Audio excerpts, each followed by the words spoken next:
Salam, hər vaxtınız xeyir olsun.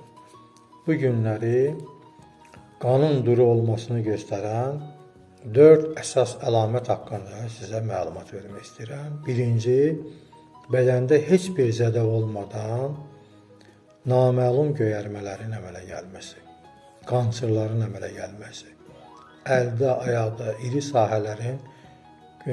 sahəli göyərmələrin əmələ gəlməsi. İkinci, qanaxmaya meyillilik, diş tibi, burundan, damardan qansızmaların olması. Üçüncü, dəridə, bədən səthində çoxlu bənövşəyi nöqtələrin əmələ gəlməsi. Və ən nəhayət, yorğunluq və halsızlıq. Yuxunun və istirahətin normal olmasına baxmayaraq daimi əzginlik.